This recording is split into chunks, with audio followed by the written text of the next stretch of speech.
সুপ্রিয় দর্শক, আসসালামু আলাইকুম। আপনাদের সবাইকে স্বাগত জানাচ্ছি। এখনকার আলোচনা আপনাদের সঙ্গে আছি আমি সিরাজুল ইসলাম। দর্শক, মধ্যপ্রাচ্যের পরিস্থিতি প্রতি মুহূর্তে বদলে যাচ্ছে। ওপাশে ইরানের সামরিক বাহিনীর মুখপাত্র ব্রিগেডিয়ার জেনারেল শেকারচি তিনি বলেছেন, মধ্যপ্রাচ্যে গত 50 বছর ধরে আমেরিকা যে শক্তি সঞ্চয় করেছিল, যে শক্তি গড়ে তুলেছিল, ইরান তা ধ্বংস করে দিয়েছে। এদিকে খুবই গুরুত্বপূর্ণ খবর হচ্ছে, জর্দানের কিং ফয়সাল বিমান ঘাঁটিতে আমেরিকার F-15 জঙ্গি বিমানের হ্যাঙ্গারে হামলার পর পুরো বিমান ঘাঁটি খালি করেছে। এপাশে মুওয়াফাক আল সালতি বিমান ঘাঁটি কিন্তু প্রায় অচল, অকার্যকর হয়ে গেছে। সেখানে এই বিমান ঘাঁটি ব্যবহারের মতো আর উপযুক্ত নেই প্রায়। এদিকে ইসরায়েলের বেন গুরিয়ন বিমানবন্দরে আমেরিকা রিফুয়েলিং ট্যাঙ্কার দিয়ে ভরে ফেলেছে। আর যদি একটি রিফুয়েলিং ট্যাঙ্কার বিমান আনা হয়, তাহলে ইসরায়েলের পক্ষে সেখানে প্রতিদিনকার যে নিয়মিত ফ্লাইট সেগুলো পরিচালনা করা সম্ভব হবে না। প্রশ্ন হচ্ছে, আমেরিকা কেন ইসরায়েলে এত বেশি রিফুয়েলিং ট্যাঙ্কার জড়ো করছে? তাহলে বড় কিছু হতে যাচ্ছে কিনা মধ্যপ্রাচ্যে? যদি এই বড় কিছু হয়, তাহলে ইরান কি করবে? ইরানের প্রস্তুতি কেমন? ইরান বলছে, মার্কিন যে কোনো আগ্রাসন মোকাবেলার জন্য তারা সম্পূর্ণভাবে প্রস্তুত এবং কোনো রকমের ছাড় দেবে না ইরানের পক্ষ থেকে। এপাশে মার্কিন পররাষ্ট্রমন্ত্রী মার্কো রুবিও তিনি অনেকটা এক হাতে লাঠি আর এক হাতে কলা দেখিয়েছেন। তিনি বলেছেন, আমরা কূটনৈতিক উপায়ে সমস্যার সমাধান করতে সবচেয়ে বেশি পছন্দ করি, তবে হামলা অব্যাহত থাকবে। হামলাও চালাবে, আবার ইরানের সাথে কূটনৈতিক আলাপও চালাতে চাই। ঘটনা যখন এমন, তখন ঘটেছে আর এক বিপজ্জনক ঘটনা। পাকিস্তান ইয়েমেনের হুতি সমর্থিত সরকারকে হুঁশিয়ারি উচ্চারণ করে বলেছে, ইয়েমেনের হুতি সমর্থিত সরকার বা তাদের সামরিক বাহিনী যদি সৌদি আরবের সাথে বাণিজ্য করা কোনো জাহাজের উপর হামলা চালায়, তাহলে পাল্টা ব্যবস্থা নেবে পাকিস্তান। তাহলে কি পাকিস্তান সত্যি সত্যিই মধ্যপ্রাচ্যের এই সংকটে জড়িয়ে যাচ্ছে? পরিস্থিতি তখন কি হবে? ইরানের সাথে পাকিস্তানের সম্পর্ক তাহলে কোথায় গিয়ে দাঁড়াবে? মধ্যপ্রাচ্যের নতুন সমীকরণ কি হবে? এবং এই যে মধ্যপ্রাচ্যকে কেন্দ্র করে যে পরিস্থিতির সৃষ্টি হতে যাচ্ছিল, সেগুলো কি হবে? সুপ্রিয় দর্শক, এই বিষয়গুলো নিয়ে আমি বিস্তারিত আলোচনা করব আপনাদের সাথে। আশা করি শেষ পর্যন্ত সঙ্গে থাকবেন। আর এই সমস্ত বিষয়ে খুবই গুরুত্বপূর্ণ বিশ্লেষণ থাকবে। আশা করি আপনাদের ভালো লাগবে। আর ভিডিও যদি ভালো লাগে, তাহলে শেষ পর্যন্ত সাথে থাকবেন এবং লাইক, কমেন্ট, শেয়ার করে এবং চ্যানেলটি সাবস্ক্রাইব করে আমাদের পাশেই থাকবেন। দর্শক, যেখান থেকে শুরু করতে চাই সেটি হচ্ছে জর্দানের কিং ফয়সাল বিমানবন্দর, বিমান ঘাঁটি মূলত সামরিক উদ্দেশ্যে ব্যবহার করা হয়। এই কিং ফয়সাল বিমান ঘাঁটিতে গত রাতে ইরান যে হামলা চালিয়েছে, সেই হামলায় আমেরিকার একটি F-15 জঙ্গি বিমানের হ্যাঙ্গার পুরোপুরি ধ্বংস হয়ে গেছে।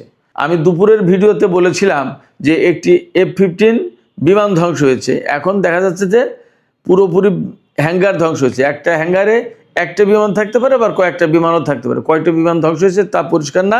তবে এই হ্যাঙ্গার ধ্বংস হওয়ার পর এখন পুরো বিমান ঘাঁটি খালি করা হয়েছে, অলরেডি হয়েছে। তার মানে শুধুমাত্র একটা বিমান বা একটা হ্যাঙ্গার ধ্বংস হয়েছে ব্যাপারটা তা না, বড় রকমের ক্ষয়ক্ষতি হয়েছে। যার কারণে এই বিমান ঘাঁটি খালি করা হয়েছে এবং মার্কিন সেনাদের পক্ষ থেকে এক রকমের ক্ষোভ প্রকাশ করা হয়েছে।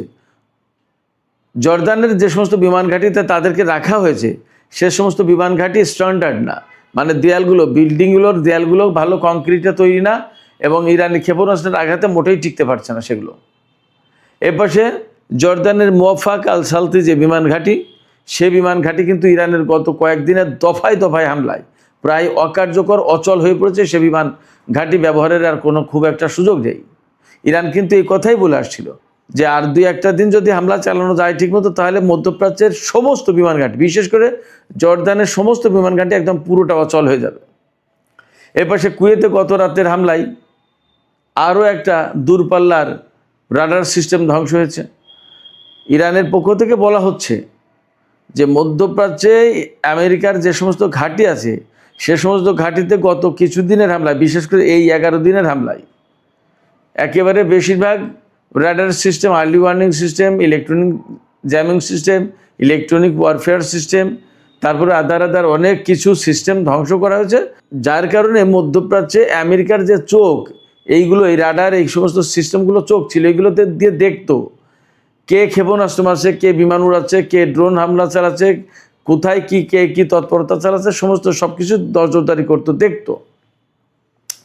ইরানের হামলার কারণে এগুলো ধ্বংস হয়ে যাচ্ছে এবং প্রচুর পরিমাণে ধ্বংস হয়েছে, যার কারণে এখন ইরান বলছে যে মধ্যপ্রাচ্যে আমেরিকার যে সব চোখ ছিল সে সমস্ত চোখ অন্ধ হয়ে গেছে। ব্রিগেডিয়ার জেনারেল শেখারসি তিনি বলেছেন, ইরানের হামলায় আমেরিকার যে সমস্ত ক্ষয়ক্ষতি হয়েছে তা হচ্ছে এই এক কথায় যে গত 50 বছর ধরে আমেরিকা মধ্যপ্রাচ্যে যে সামরিক শক্তি সঞ্চয় করেছিল, যে সামরিক শক্তি গড়ে তুলেছিল, তার সমস্ত সব কিছু মোটামুটি ধ্বংস হয়ে গেছে।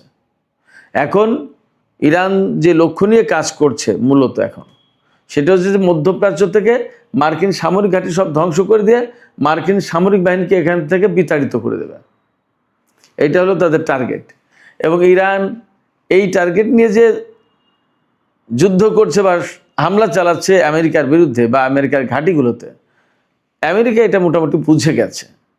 এবং ইরান কিন্তু এই কয়েকদিন আমি কয়েকবারই বলেছি যে এই ইরাক থেকে শুরু করে ওমান পর্যন্ত এই উপসাগরীয় অঞ্চলে যে দেশ আছে, ইরাক, কুয়েত, বাহরাইন, সৌদি আরব, কাতার, সংযুক্ত আরব আমিরাত, ওমান, সৌদি আরব আর ওপাশে জর্দান, এই যে মুসলিম কান্ট্রিগুলো, এইগুলো থেকে আস্তে আস্তে আস্তে আস্তে তাড়িয়ে একটা একটা করে তাড়িয়ে একদম গুটিয়ে একদম জর্দানে নিয়ে গেছে। জর্দান থেকে এবার ইসরায়েলে নিয়ে যাবে।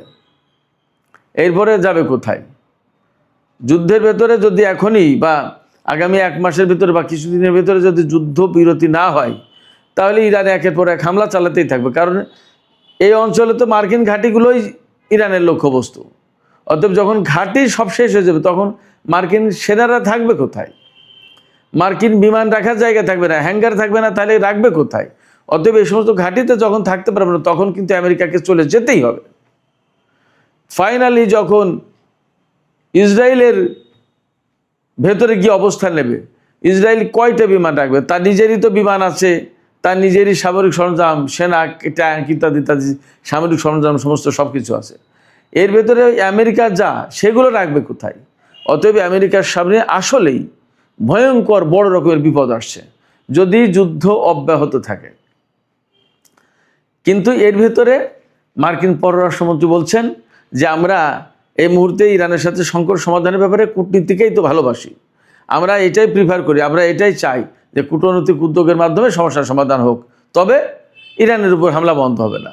তো ইরানের উপর হামলা বন্ধ হবে না, তোমরা হামলাও করবা, আবার ইরানের ভালোবাসাও চাইবা, আবার ইরানের কাছ থেকে কূটনৈতিক তৎপরতার মাধ্যমে সমস্যার সমাধানও চাইবা। এটা কি হয় নাকি? এটা কি পাগল নাকি ইরান? সম্ভবত এই দিকে যাবে না। আমেরিকা যখন আগে যুদ্ধ করেছে, আলোচনার ভেতরেই যুদ্ধ শুরু করলো। 28শে ফেব্রুয়ারির কথা বলছি। দুই পক্ষের ভেতরে চুক্তি হলো, ইসলামাবাদ সমঝোতা স্মারক সই হলো, এরপরে আবার নতুন করে যুদ্ধ শুরু করলো সেই আমেরিকায়। ইরান এই জায়গা থেকে এখন পরিষ্কার বলছে যে আমরা যতবার আমেরিকার সাথে আলোচনায় গেছি, যতবার চুক্তি করেছি, যতবার সমঝোতা করেছি, ততবার ভেঙেছে। এবং ডোনাল্ড ট্রাম্প প্রত্যেকটা, এমনকি ওবামার আমলে যে চুক্তি ছিল সেটাও তো ছিঁড়ে ফেললো ডোনাল্ড ট্রাম্প। ফলে ডোনাল্ড ট্রাম্পকে ইরান আর বিশ্বাস করছে না। যখন বিশ্বাস করছে না তখন ইরানকে এই যুদ্ধ চালিয়ে যেতেই হবে। যদি ইরান এই যুদ্ধ চালিয়ে যায় তাহলে আমেরিকার সামনে আসলেই বড় বিপদ। মধ্যপ্রাচ্যে আমেরিকার কোনো ঘাঁটি আর রাষ্ট্র থাকবে না। ব্রিগেডিয়ার জেনারেল শেখারচি আজকে সংবাদ সম্মেলনে আরও বলেছেন যে ইরান একদিনের জন্য যুদ্ধের ভেতরে বা যুদ্ধবিরতির সময় একদিনের জন্যও ড্রোন উৎপাদন এবং ক্ষেপণাস্ত্র উৎপাদন বন্ধ করেনি। এবং আজকে একটা ভিডিও দেখলাম, ইরান দেখাচ্ছে যে তাদের হাতে আরাস-2, যেটা সবচেয়ে ডেঞ্জারাস কামিকাজি ড্রোন বলা হচ্ছে, 2000 কিলোমিটার তার পাল্লা এবং 150 কেজি বোমা বহন করতে পারে। এই আরাস ড্রোনের সংখ্যা দেখালো কত শত, তার কোনো লেখাজোখা নেই, এত বেশি। এবং ইরানের প্রেসিডেন্ট কয়েকদিন আগে বলেছে যে এখন যে যুদ্ধ চলছে, এইভাবে যদি যুদ্ধ চলে তা আগামী 10 বছরে একটা না ইরান যুদ্ধ চালিয়ে যেতে পারবে, তাতে অস্ত্রের কোনো ঘাটতি পড়বে না। শুধু তাই না, মজার ব্যাপার হচ্ছে এই যে ইরান হামলাগুলো চালাচ্ছে এবং আমেরিকা ঠেকাতে পারছে না। আমেরিকার সেনারা বলছে কথা যে ইরান যখন ক্ষেপণাস্ত্র ছুড়ছে তখন আমরা দেখতে পাচ্ছি যে একটা টার্গেটে এসে হামলা করবে এবং আমরা সেই টার্গেট ঠেকানোর জন্য প্রস্তুতি নিচ্ছি। তখন এই ক্ষেপণাস্ত্র উড়ে আসার পথেই সে কয়েকবার দিক পরিবর্তন করছে এবং লক্ষ্যবস্তু পরিবর্তন করছে। তখন আমরা বিভ্রান্ত হয়ে পড়ছি যে কোন লক্ষ্যবস্তুতে ইরানি এই ক্ষেপণাস্ত্র হামলা চালাবে আর আমরা কোন দিকে মারবো ইন্টারসেপ্টর, আমরা ক্ষেপণাস্ত্র মারবো কোন দিকে ওই ক্ষেপণাস্ত্রকে ধ্বংস করার জন্য। ফলে আমরা ক্ষেপণাস্ত্র মারছি আর ইরানের ক্ষেপণাস্ত্র দিক পরিবর্তন করছে, ম্যানুভার করছে এবং সে ক্ষেপণাস্ত্রকে ধ্বংস করা যাচ্ছে না, আমাদের এখানে সে ব্যাপকভাবে হামলা চালাচ্ছে। এক ভয়ঙ্কর বিপদ আছে, খোদ আমেরিকার সেনারা বলছে। এই ব্যাপারে ইরানের বর্তমান ভারপ্রাপ্ত প্রতিরক্ষা মন্ত্রী তিনি বলেছেন ইরানের হাতে যে সমস্ত অস্ত্র আছে তা তাদের নিজেদের তৈরি এবং এগুলো খুবই মানসম্মত এবং নিজেদের তৈরি অস্ত্র দিয়েই তারা আমেরিকাকে কাবু করছে। আমি এখানে একটা কথা বলি, আমি বহু বছর আগে থেকেই বলে আসছিলাম যে আমেরিকার যে অস্ত্র আছে তা মোটামুটিভাবে সারা বিশ্বে পরিচিত, সবার কাছে বিক্রি করে, সবাই জানে কার কাছে কি আছে, আমেরিকার ধার শক্তি কেমন। এটা গেলে এক। দ্বিতীয় কথা হচ্ছে আমেরিকা যেহেতু বিশ্বের এক নম্বর পরাশক্তি বলে নিজেকে দাবি করে এবং বহু বছর ধরেই সে ইরাককে ধ্বংস করেছে, লিবিয়াকে ধ্বংস করেছে, সিরিয়াকে, আফগানিস্তানকে, ভিয়েতনামে যুদ্ধ করেছে, এরকম বহু জায়গায় যুদ্ধ করেছে, দেশে দেশে যুদ্ধ করে বেড়ায়। তো এই সমস্ত প্রেক্ষাপটে তারা নিজেদেরকে মনে করতে যে আমরা যা বানিয়েছি এর চেয়ে পৃথিবীতে আর কেউ বড় কিছু বানাতে পারেনি, বানাবে না। কিন্তু ভেতরে ভেতরে ইরান যে এত কিছু তৈরি করে ফেলেছে, এই হাইপারসনিক ক্ষেপণাস্ত্র তৈরি করে ফেলেছে, এটা আমেরিকা টেরও পায়নি। ইরান যখন বলেছে তখন আমেরিকা বা পশ্চিমা গণমাধ্যম তুচ্ছ-তাচ্ছিল্য করেছে, তাই এইটা আবার বানিয়েছে। অনেক আমেরিকা বা পশ্চিমা গণমাধ্যম এইভাবে দাবি করতো যে ইরান দাবি করছে এটা বানিয়েছে। এখন যুদ্ধের ময়দানে গিয়ে দেখে মানে জম দেখার মতো দেখছে এখন। যাই হোক, আমি যা বলতে চাইছি, ইরান তার নিজস্ব অস্ত্র দিয়েই আমেরিকা ইসরায়েলকে কাবু করে ফেলছে। আমি একটা কথা বলি, 2019 সালের 20শে জুন পারস্য উপসাগরের আকাশে সেই সময়কার আমেরিকার সবচেয়ে লেটেস্ট প্রযুক্তি যে গ্লোবাল হক ড্রোন ভূপাতিত করেছিল ইরান, যেটার কথা বলেছিল পৃথিবীর কেউ এটা শনাক্ত করতে পারবে না, ইরান শনাক্ত করে সিঙ্গেল মিসাইল শটে ধ্বংস করে দিয়েছিল। কিভাবে করেছিল? সেই গ্লোবাল হক ড্রোন, সর্বাধুনিক ড্রোন ধ্বংস করার কাজে ইরানের খোরদাদ 15, ফার্সিতে বলে পুঞ্জদাহে খোরদাদ, এই ক্ষেপণাস্ত্র প্রতিরক্ষা ব্যবস্থা করেছিল। ওটা তো কমপ্লিটলি ইরানের। সেই সময়কার আমেরিকার লেটেস্ট প্রযুক্তি ড্রোন, আজ থেকে 6-7 বছর আগের কথা, সেই ড্রোন ধ্বংস করেছিল ইরান তাদের নিজস্ব প্রযুক্তিতে। তাহলে আজকে কেন ইরান আমেরিকার বিরুদ্ধে যুদ্ধ করতে পারবে না? ওর চেয়েও তো উন্নত অস্ত্রপাতি, সামরিক সরঞ্জাম ইরানের হাতে আছে। অতএব ইরান যে ডেভেলপমেন্টটা ঘটিয়েছে ভিতরে ভিতরে, এটা কেউ বিশ্বাস করেনি, কল্পনাও করেনি।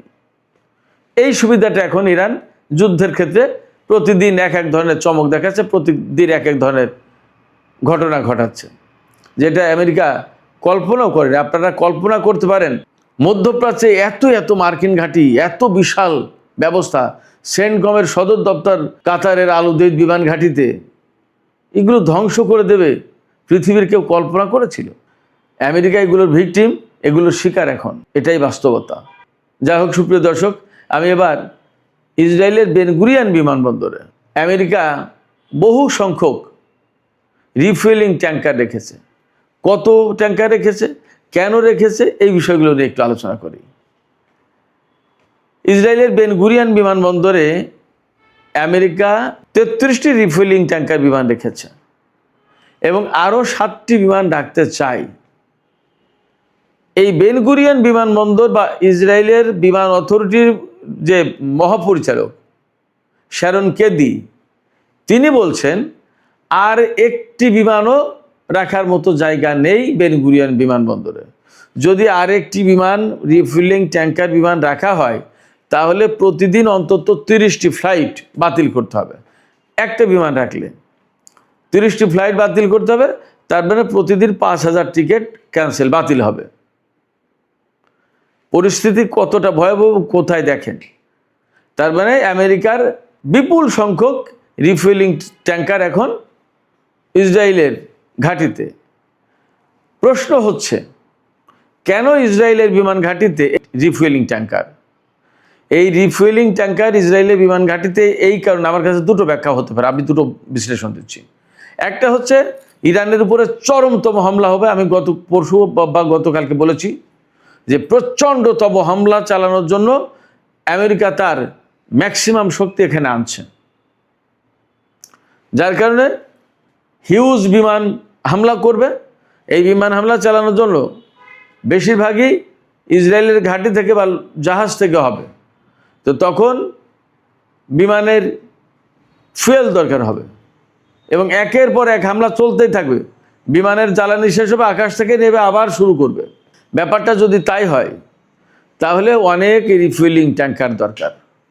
এজন্য আমেরিকা, ইউরোপ, আমেরিকা যেখানে যেখানে তার যুদ্ধ বিমান আছে সব হয়তো এদিকে এনে জড়ো করেছে এবং এই রিফুয়েলিং ট্যাঙ্কার এখানে এনেছে বড় রকমের ইরানের বিরুদ্ধে হামলা চালানোর জন্য।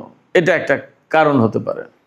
আরেকটা কারণ হতে পারে যে মধ্যপ্রাচ্যের সব ঘাঁটি তো মোটামুটিভাবে ধ্বংস, আমি আগেই বলেছি। কুয়েতের, বাহরাইনের, সংযুক্ত আরব আমিরাতের, সৌদি আরবে খুব একটা রাখতে চাচ্ছে না, ওমানে, সংযুক্ত আরব আমিরাতে, কাতারে, সব জায়গায়, ইরাকে। এখন কোনো জায়গা কিন্তু এখন আর নিরাপদ না।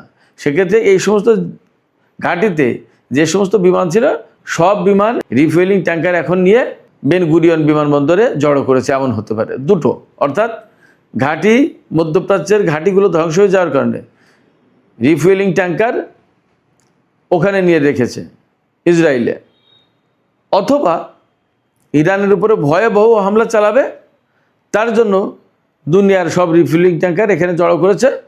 হয়তো 2-4 দিনের ভেতরেই যে কোনো সময় বড় রকমের হামলা শুরু করবে ইরানের বিরুদ্ধে। দুটো যে কোনো একটা হতে পারে, অথবা দুটোই হতে পারে।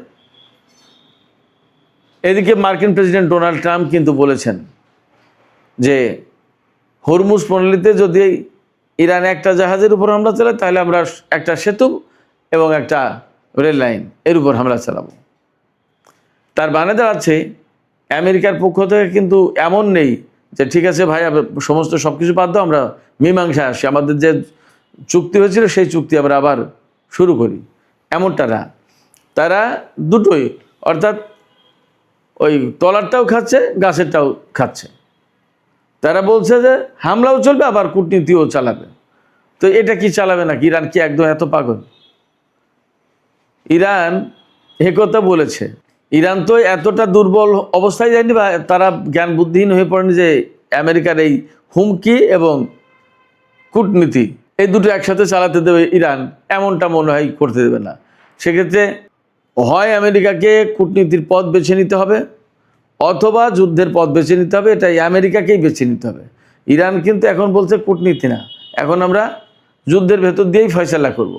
তাই ইরান যদি যুদ্ধের ভেতর দিয়ে ফয়সালা করতে চায় তাহলে আমেরিকাকে হয় যুদ্ধের ভেতর দিয়ে ফয়সালা করতে হবে আর না হয় কূটনীতি।